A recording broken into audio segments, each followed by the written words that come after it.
Hey guys, welcome back to the Skinny Truth podcast. We've been off for a couple weeks, just getting to know each other, and that was fun. I hope you guys enjoyed that as much as we did. And as always, we appreciate you engaging, listening, commenting, giving us your feedback, because that really helps. And we're already on episode, I think, like 14, which is so crazy. Yeah, it's gone by really fast. I really feel like we started this last month. So it's moving along. I kind of, it's good because now we're getting into some, I think we covered like a lot of the nuts and bolts and basics around bariatric surgery. So now we're kind of into some more interesting social type topics that, everyday people that have had weight loss surgery or weight loss are dealing with. So yeah, for sure. So we're going to talk about a question. A lot of people always ask me, like, how do I handle this with my kids? What changes did I make with my children? So that's what we're going to talk about today. Just how we're implementing this new lifestyle into our home. And I think you and I have different perspectives. I have young children, you have older children, and so it looks different. Yeah, and the thing about it is you made this huge change. You want this to be successful for you. But probably when you think about it, your pantry pre-surgery looks a whole lot different than it does now. And that's, one of the things is how do you make that shift and not upset everybody, not feel like you're, forcing your ways on them. But at the same time, you're also a parent and you want them to make good choices. You don't want to put crap in your pantry and feed that to your kids. Because then at some point when your kids are older, you're going, oh my gosh, what did I do the very best I could for them? Should I have been harder? Should I have, drawn the line or dropped the hammer on certain food choices? And so I think that's where we'll start is what, when you started, and I'll start off by saying, I think the bariatric diet is good for everybody. Like, I think that's a universal, thing that good, healthy choices, protein, that you can't go wrong with that. It's not like it's, a red meat diet or a carnivore diet or something that's kind of all in on one type of thing. So what did you do? What were the first couple things you did, and how does your pantry look different today? So, I'm 2.5 years post-op. So I will start by saying this is not something that happened overnight. It was a gradual process. Our eating habits were terrible. I'll be the first to admit we ate high carb, high fat, processed foods, lots of fast food, eating out, and our diet did not look well. And so at the beginning, I feel like we didn't do a whole bunch of change at the very beginning. It was just kind of like, this is my diet, this is what I'm doing. And then they kind of did their own thing, Luke and the kids. And as it progressed, I'm like, look, I don't want my kids to be in the same spot that I'm in, in 25 years. And really, as a parent, when you think about the struggles I've had, I just can't imagine my kids going through the same thing. So I'm like, we've got to make changes for all of us. And so Luke was really good about eating like what I ate. Whatever we had for dinner, we ate the exact same thing. But for the kids, I will say my kids are the pickiest eaters, which I'm probably to blame for that as well. So it just... like I said, in the beginning, there wasn't a whole bunch of change. It has been gradual. Now, when Luke had his surgery in October, at that time I was like, okay, we are not going to fix two different meals for dinner. The kids are going to eat right. What we eat for dinner. And we just laid out the ground rules. Like, this is how it's going to be. You're going to eat this. If you don't eat it, that's fine. But this is what's for dinner. And it actually went so much better than I ever imagined. Do my kids love everything we eat? No. Do they eat their dinner every night? No. But at least I know what I'm giving them is good. They're trying it. I don't know. It's just such a hard path to navigate.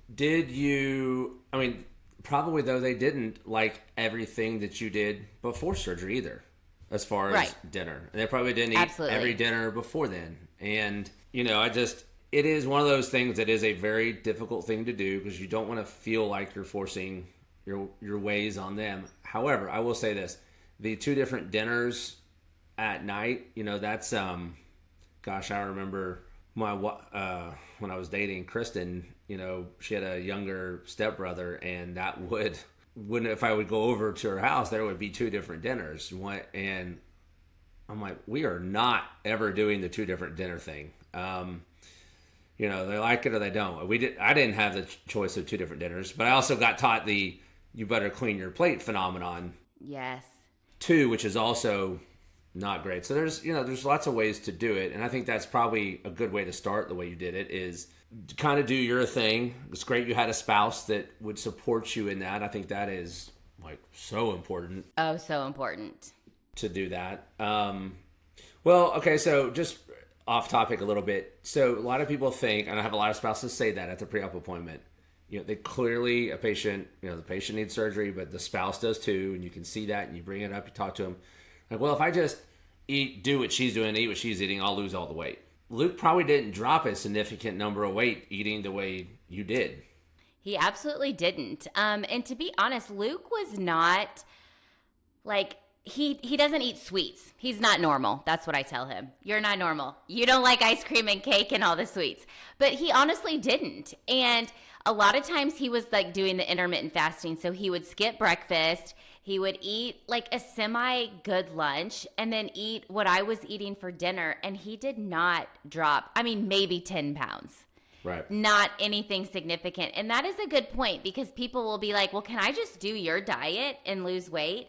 But there's so much more to it than just that. And that's a whole nother episode in itself. The tool's not in place. So that's a really good point, though. Luke was diabetic, but didn't eat sweets. A lot of people think you get diabetes from eating sugar. Right. And it's it's really not. And that's another rabbit hole to go down. So what were some of the things that, as you made your choice and said, okay, here's the family diet going forward, what are some of the things that got the kibosh, that got sent out the house? So this is kind of like that. The very first thing was like sweets. So like I said, I was a huge sweet eater. I still love my sweets and I still love that stuff, but it looks different now. And before it was like every night after dinner, like, what are we going to have for dessert? We're going to go get ice cream or we're going to have cookies or whatever. So that was the first thing we kind of nipped. I was like, I don't think it's reasonable to be like, we're not going to have that ever again. So we're like, once a week, we can have a sweet treat. You can decide what we're going to have. But I don't keep it in the house. And that is the key. I don't buy a bag of Oreo or thing of Oreos or a tub of ice cream because you're so much more likely to grab that if it's right within reach than if you have to go actually get it. That's a great point. When it's easily accessible and right in front of you, that's when you're going to go for it. And I think you need to remember that some of these foods too are addictive. And it's not that someone has and my views on this whole topic have changed like in the last year about food addiction and that kind of stuff. I think it's not necessarily so much that somebody has it, like they're born with it and they're addicted to food. And I think the food is addictive. Absolutely. And getting it away makes it much less addictive. Speaking of that, there was a book I once read or some blurb about sugar being almost as addicting as like cocaine or like a drug. And truly, if I allow myself to eat too many of those things, I crave that stuff more. And it's just like a slippery slope. Well, and there's studies that look at this, and they look at like dopamine receptors in the brain and do MRI studies, and they look at the activity, and same areas light up in the same way that drugs light them up.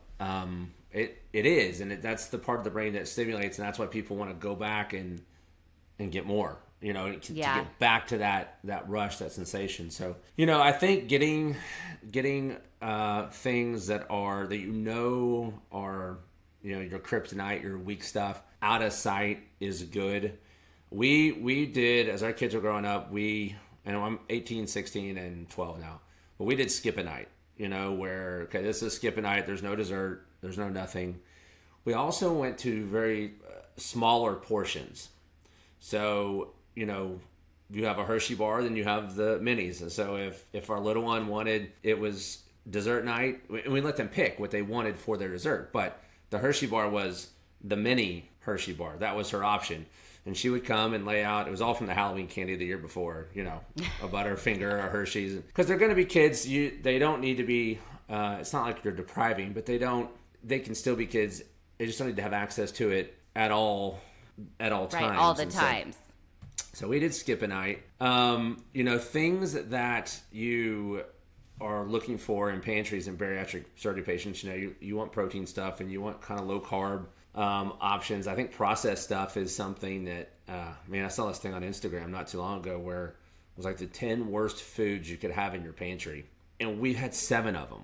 This is 2 doctors that specialize in weight loss. Yeah. And some of these things are you think they're good. Quaker Oats granola bars got a very poor ranking, but that's what we would suggest instead of, a candy bar or a soda or something. We don't have sodas in our house, but right. that was the substitute. Yeah. And it really isn't that much healthier, like when you really look at it. And that is something like the processed foods. It's an area that I want to do better in. It's hard. It's really hard with all like bad ingredients. That's, again, another episode, bad ingredients and all of that. I'm early in this process, but for, about 3 weeks now, almost 3 weeks, I've been on a plant-based diet.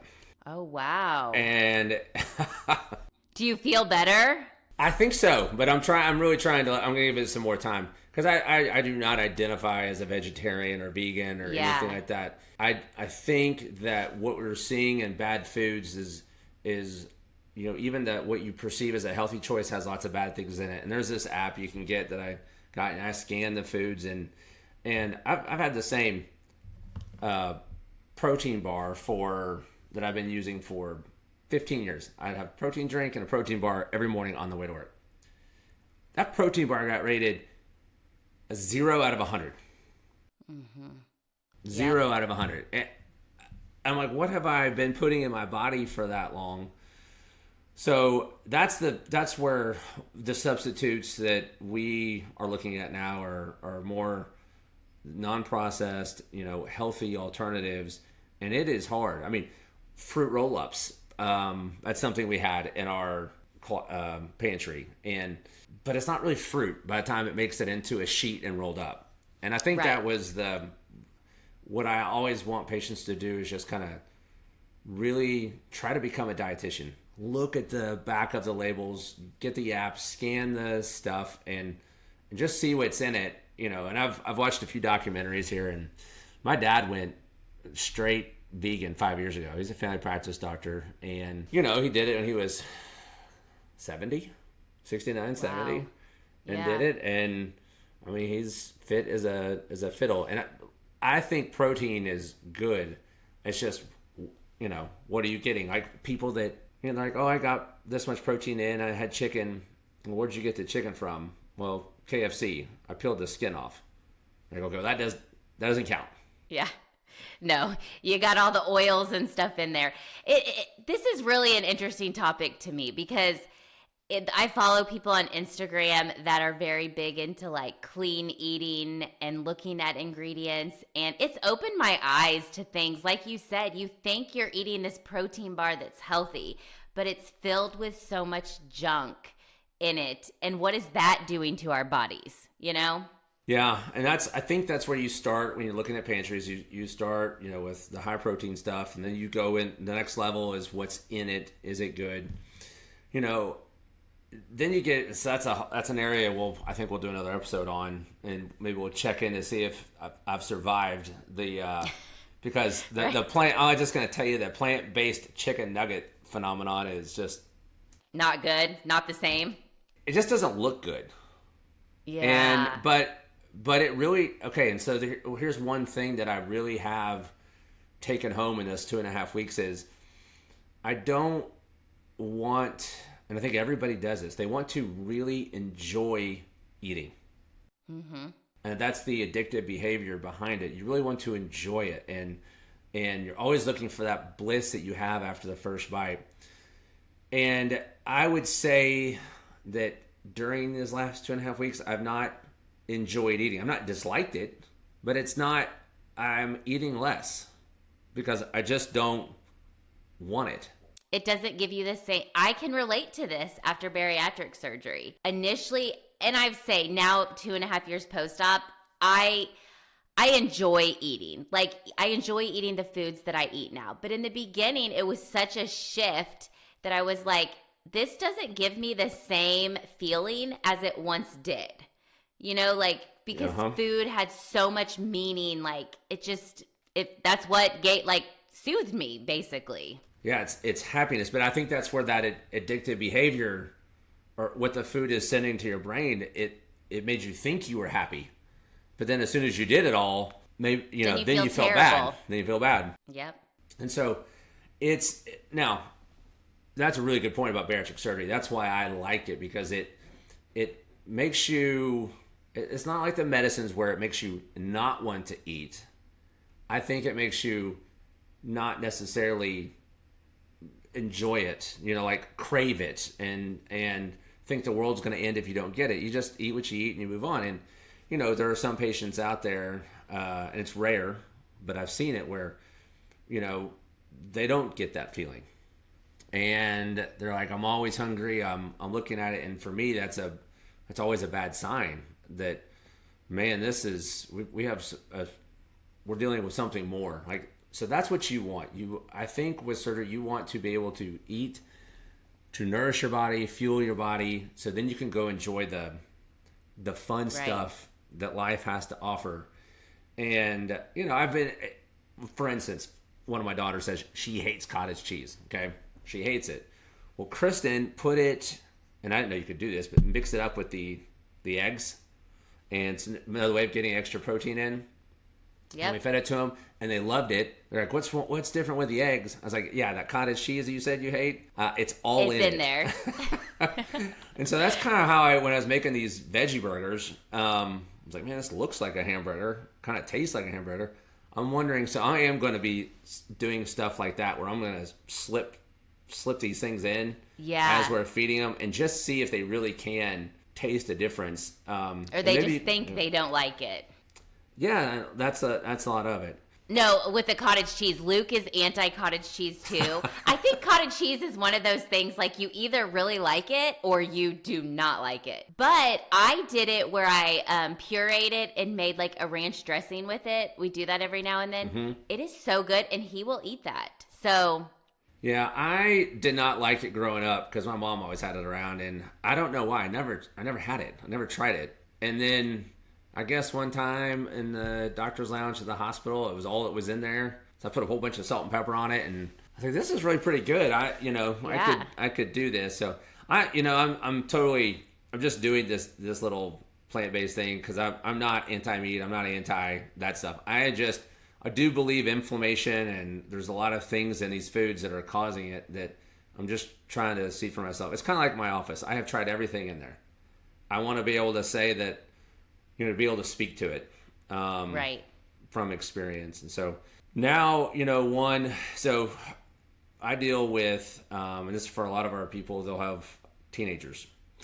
And in particular, I've got girls, and I think they are, it's really, can be tricky to navigate food choices and weight when they're going through puberty and they're growing up, self-esteems are low. And so that is something that Kristen and I have really, we go back and forth and we talk about frequently. And all of our kids, go through that pudgy phase. They all had it, where they're growing, but they grow out, and then they grow up and it goes away. But we've all had to deal with, they've also had to deal with, my oldest one's an athlete. She's going to go play college basketball, but she, kind of had her aha moment, about a year ago, where I can't just eat anything I want. And I think that's what happens. This happens to boys too, but I think it happens later. Yeah. down the road where you can't just eat anything you want because you'll suffer the consequences of it. And as a parent, you know it's coming. So it's how do you talk to your kids about and not make them feel bad, not try to crush their self-esteem, but also try to get them to do the right thing. And then you probably can, I don't know if you had that experience growing up or how you deal with Collins, you know, in those situations. So She's more, young. yeah, she is young. So I can kind of relate to this with our oldest Ryder. He is kind of like at that kind of phase where you're talking like that pudginess, and I've actually been as concerned about it that we went to the pediatrician, and I'm like, do we need to do something? Like what? And she's like, no, he'll grow out of it. He on the growth chart, he's like not, it's been steady. So anyways, so Luke and I really have had to be like, how do we navigate this with him? Like we really need to talk about good, healthy choices, choosing the right foods, moving our body. And I think the first thing that we kind of decided, if you have multiple children, is you don't single one out. You're not like, just you are going to do this. It's all of us are going to do this together. And so we just talked to them about choosing. I mean, and like I said, the foods that we have in our house now are so different than what it was before. They don't have a lot of options. We've got protein bars, we've got beef jerky, fruit. There's some like low calorie, like processed foods, but you know, that they probably shouldn't be eating too, but it's better than the high sugar, I guess. I don't know. Right. For sure. So, and they just don't have a lot to choose from like they did before, the options they had. So just talking to them, just not making them feel bad and making it be more of like, we need to do this to keep our bodies healthy and move our bodies and choose foods that nourish our body. It's so hard. Like, I feel like I'm in the midst of that now and I don't know the right answer. Yeah, so one thing that we've tried is to try to equate it to exercise.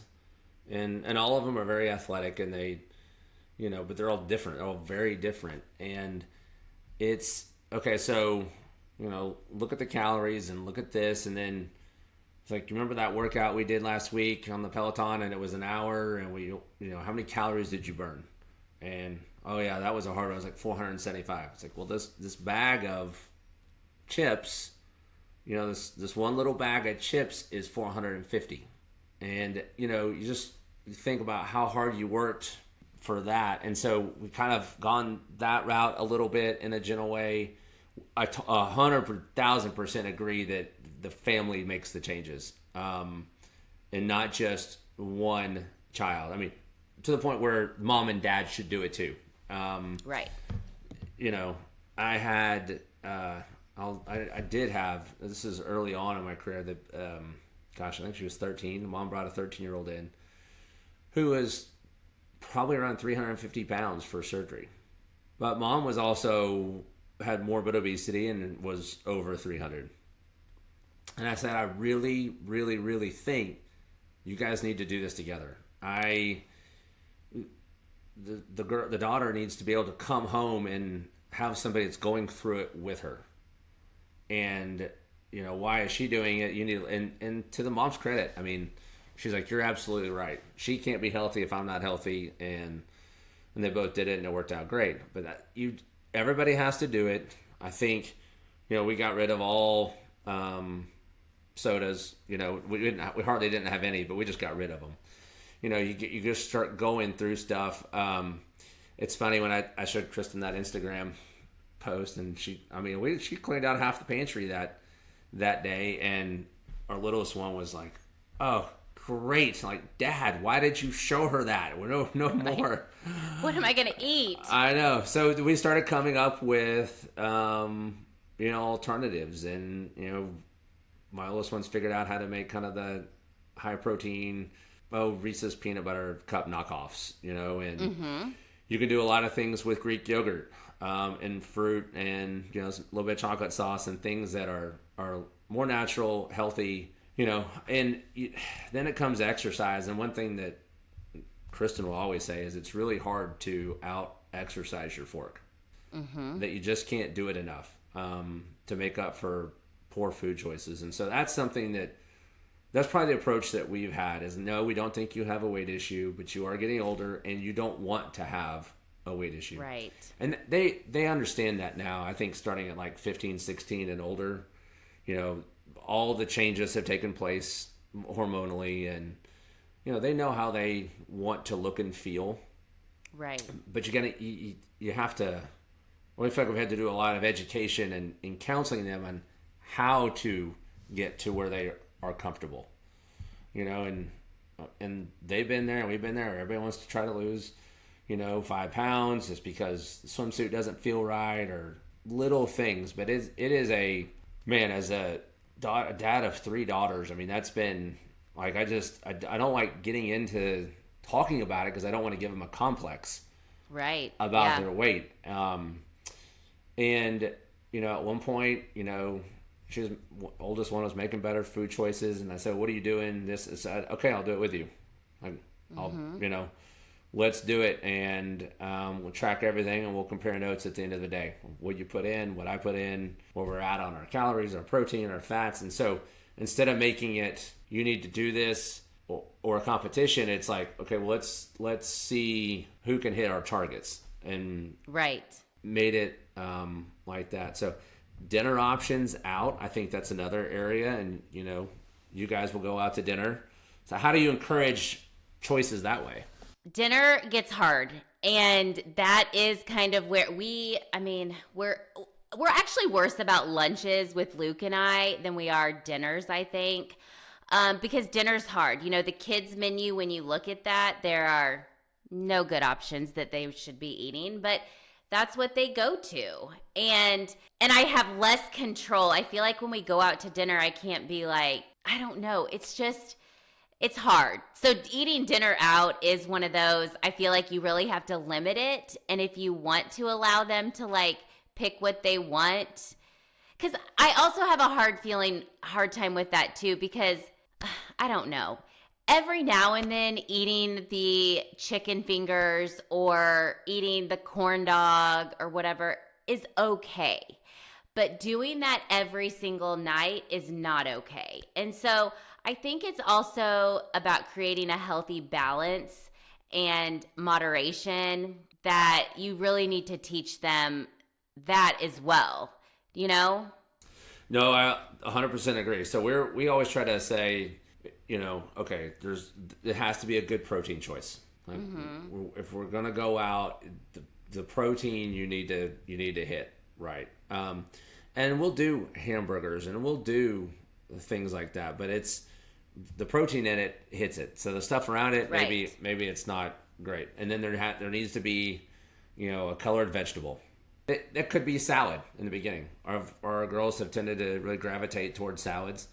And that would count. And then if for dessert and people want to get it, or maybe we always try to split something. So, I've always told them, so I'm not going to order something. I'm going to eat half of what you get. So, right. Yeah. Now if it's like bread pudding or something, they put up a pretty big fight. And pretty big fight. Yeah. So I think there's ways, and splitting is another really good way to help get through a dinner out. And when there's only that much there, so you split it, and they're not going to consume a whole bunch of something. We stick to water too when they go out. Just really, I think when I was young, gosh, we'd come home from school and I would have a Dr. Pepper and a candy bar. That was what I had when I came home from school. I know. And we had so much juice too, because back then I think they were like, juice is healthy. Well, no, it's not. It's not. So it's another thing. It's like, okay, don't just tell me and this is Emery has, gosh, she has pushed us on this. Okay, if you're taking this away, what can I have? And that has been that was a little bit of a slap in the face in the beginning. It's like, okay, what am I supposed to eat? I'm not going to go out and eat the grass. I'm like, well, no, we're not doing that. So what are we going to do? And, there are, like this app I've been using, it says, okay, this protein bar is bad. Try these. Okay, well, we'll try it, and you can get just about anything through Amazon these days. So that was another thing. Maybe you can't find it at your grocery store. You look at alternative methods of shopping. Right. Generally speaking, I hate seeing brown boxes on our front porch because I don't want to know what is. Kristen's been shopping. I know it's a double-edged sword, this internet shopping thing, but they can, that's how you can get a lot of this stuff. We did for a long time, gosh, probably 2 years. We did, one of those food service, HelloFresh. We did that, and it was what I really liked about it were obviously there's different types of meals, but usually really good ingredients that were fresh. And the portions were the right size. Yes. So there was no possible way to overeat. Right. We have to watch the bread because everyone likes bread. So we'll tell people, okay, you can have the bread, but after you get your meal down. Because think about when they bring bread. If you go out to a restaurant before your meal, it's the worst thing to fill up on. So, especially if you put butter and honey on it, like that almost becomes a dessert. So, that's a trick where you say, okay, keep the bread basket over there. We'll do it at the end. But I really do think having the conversations is really difficult. Probably you're not having as many conversations with little ones as opposed to just kind of doing it. But they will start asking questions as they get older. And they already are. Recently, they've been on this calorie kick. And they've been looking at, they hear us. Kids are listening all the time. And so my kids have started being like, oh, well, that Gatorade Zero, it has 0 calories. Or they'll look at something and say it has this many calories. And so we've kind of got on the topic of talking about calories. Like, calories aren't bad. You have to have calories to survive. But there's good calories, there's bad calories. But then it's also like, should we be talking about this at their age? So it is... I think that's good. It just can't be, to an extreme situation of, if you have that extra calorie, you're gonna, something bad. And not that you're doing that, but that's where I think it can go. It can become the other way, too consuming, or here's another area, and I know you and I agree on this part of it. It was post-bariatric surgery is weighing every day. It's a highly controversial subject. I really like to do it. However, that is something that, having girls is been like, I kind of don't like that scale at all because I see it impact. I was going to ask you about that with them. Like, how do they weigh themselves or? My oldest one does. Kristen weighs every day. And, Delaney really has figured out where she likes to be, where she plays her best basketball, where she has the most endurance, where she feels really good about herself and her self-confidence, and you can see it. But that is a tricky area because if the scale doesn't read just right one day, you don't want to have them have a bad day because of a number. It's and so many things. That's another thing about just females in general. There's a whole lot more fluctuation that's natural and normal that happens in the female body that doesn't happen in the male body. Right. And so that's where it's like, okay, it's a number. It's not going to wreck your life. It is, so really try to say that number is a guide. It's a barometer that you need to look at over a 7-day period and not the trend. The trend is what is important, not the individual number that day. You can go get in a sauna and sweat out 3 pounds in 30 minutes. And then, okay, great, you give a number that makes you feel a bit better about yourself, but that's not a real number. Just water. It's just water. And so, it is taking everything, just taking what you know as a bariatric patient, having those good principles, stocking your pantry the right way, trying to make good choices at dinner, let them be kids for, certain parts. But at some point, it's like, okay, being a kid's not that much fun. You have to you do have these things called parents, and we're all trying to do the very best for them so they don't end up needing surgery or having heart disease, not just obesity but anything else that comes from an unhealthy diet. And I think they've done those studies. Like, a lot of people think diet sodas are better for you. They're 0 calorie, but there are so many studies out there that say it's not. So that's where you were spot on. The calorie number is important, but it's not all of it. Right. Because diet sodas are probably one of the hardest things for people to stop before weight loss surgery. Oh. But they are yes. not good for you. There's, are they as bad as a Coke full of sugar? I don't know if they're that bad. We could talk about this all day because, I get a lot of hate on my page for sugar-free stuff because it's sweetened with aspartame or whatever. And they're like, that's worse than just eating the full sugar. Well, is it? The only things I've ever seen about that is I don't think it is. I think the sweeteners are fine. But there were studies way back when with Sweet and Low, I think it was Sweet and Low, but in rats, but they were giving them just massive doses. So I don't think that it is better to have all the sugar. I just think you got to look at the ingredients and what all is in it other than just the sweetener, because it's right. And they've studied it. I mean, there's increased risks of all sorts of medical issues for people who drink lots of Diet Coke. So, but on the surface, it's 0 calorie, so it should be good. And that just shows you can have something that's 250 calories and good for you, or something that's 0 and bad. So the calorie is just also just a number. And if you take, the scale and the calories and how much exercise per day, you really just get yourself right back to the bariatric surgery pathway after surgery. 30 minutes, 5 days a week, hot and sweaty, high protein, low calorie food choices, and then you go. And if your family does that, they'll be fine. Yeah.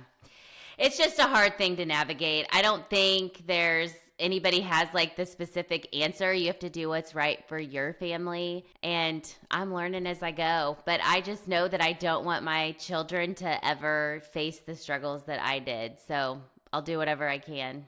Yeah. And if you're like us, everyone's going to mess this up. I mean, there's no such thing as the perfect parent. No. But I think if you're erring on the side of doing what's best for them, then I think you're winning. And so, they'll get used to it. I mean, they like cottage cheese and the eggs now, and we had the cinnamon rolls. They got tossed in the trash can 2 weeks ago when I scanned that and it got a 0 out of 100. My protein bars are gone. I mean, what do I eat, Dad? We have a lot more space in that pantry I bet. today. Yeah. So we'll check back in on my. Yeah, we'll have to check back in. Yeah, you'll have to give us the good options of protein bars, and because that I think is where it gets hard. It's if those all have bad ingredients, then like you said, what do I eat? What do I choose?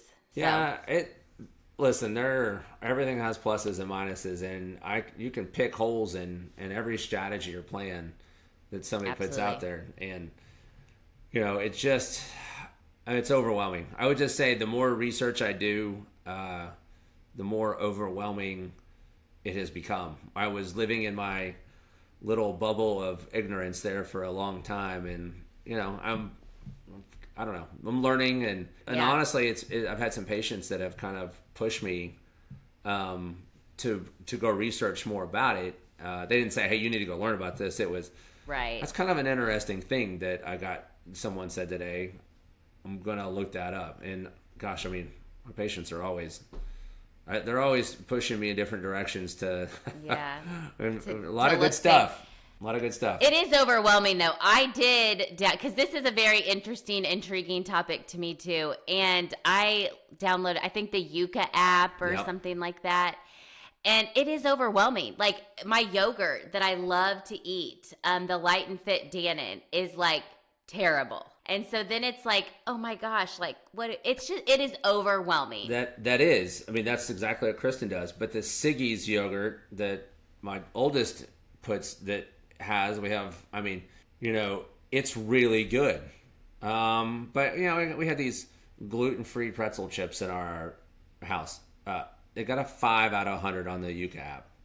And it's what kind of hazardous additive does it have in there? And then you look it up and you're like, I don't even know what that is. Disodium diphosphate. That sounds like it could can't be. even read half the things. I know. It's like I went to med school. I was a science major in college, and so, but it does come up with the, and this is really interesting. Like on the peanut butter one, we have the peanut butter, and I think there are some really good characteristics of peanut butter. But the one that we looked up, that probably is one of the most common brands, is 24 out of 100.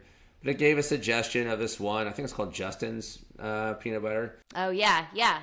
And it clearly doesn't taste the same as the popular brand.